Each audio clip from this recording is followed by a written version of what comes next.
Hello everyone, welcome to Tasty Dish by Sethu Palaniappan. இன்னைக்கு கொண்டக்கடலை உருளைக்கிழங்கு கிரேவி தான் பார்க்க போறோங்க. கருப்பு கொண்டக்கடலை 8 மணி நேரத்துக்கு முன்னாடி ஊற வச்சிருந்தேன். கொண்டக்கடலையை குக்கர்ல சேர்த்துக்கிட்டாச்சு. இப்போ உப்பு சேர்த்துக்கிறேன். இதோட தண்ணி சேர்த்துக்கிறேன். இப்போ குக்கரை மூடி ஒரு 3 விசில்ல இருந்து 4 விசிலுக்கு கொண்டக்கடலை வேக வச்சு எடுத்துக்கலாம். 3 விசிலுக்கு கொண்டக்கடலை நல்லா வெந்துருச்சு. இப்போ இது ஒரு பக்கம் இருக்கட்டுங்க. கடாயில் எண்ணெய் விட்டுக்கிறேன். எண்ணெய் சூடானதுக்கப்புறம் இதில் 1 ஸ்பூன் மல்லி சேர்த்துக்கிறேன்.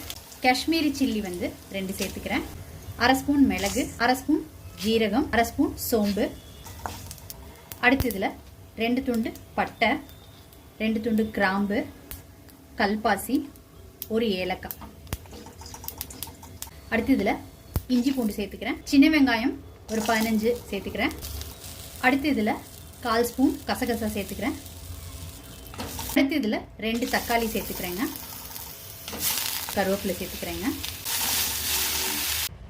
வதக்குனதெல்லாம் நல்லா ஆறுனதுக்கப்புறம் ஜாரில் சேர்த்துக்கிட்டு இருக்கேன். இப்போ இதோட 1/4 கப்பு தேங்காய் சேர்த்துக்கிறேன். இதோட கொஞ்சமாக தண்ணி சேர்த்துக்கிட்டு திக் பேஸ்ட்டாக அரைச்சி எடுத்துக்கலாம். எண்ணெய் விட்டுக்கிறேங்க. ஒரு இலை, 1/4 ஸ்பூன் சோம்பு சேர்த்துக்கிறேன். ஒரு பெரிய வெங்காயம் சேர்த்துக்கிறேன். ஒரு கொத்து கருவேப்பிலை. இதில் 1/4 தக்காளி சேர்த்துக்கிறேங்க. கட் பண்ணி வச்சுருக்கிற பொட்டேட்டோ சேர்த்துக்கிறேங்க.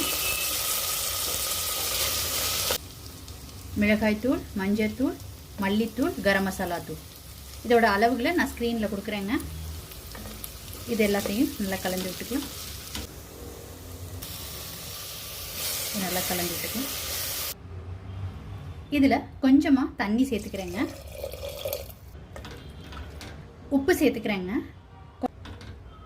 இது நல்லா கலந்து விட்ட பிறகு குக்கரை மூடி வேக விட்டு எடுத்துக்கலாங்க.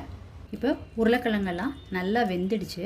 கிரேவியோட வேக வச்ச கொண்டக்கடலையை சேர்த்துக்கிறேங்க. இப்போ தண்ணி சேர்த்துக்கலாங்க. கொண்டக்கடலை வேக வச்ச தண்ணியை சேர்த்துக்கிறேன். 5 மினிட்ஸ் கொதிக்க விட்டதுக்கு கிரேவி நல்லா திக்காக வந்துடுச்சு. கொரியாண்டர் லீவ்ஸ் சேர்த்துட்டு இறக்கிடலாங்க. Black chana and small potato வச்சு செஞ்ச கிரேவி ரொம்ப சூப்பராக ரெடி ஆயிடுச்சுங்க.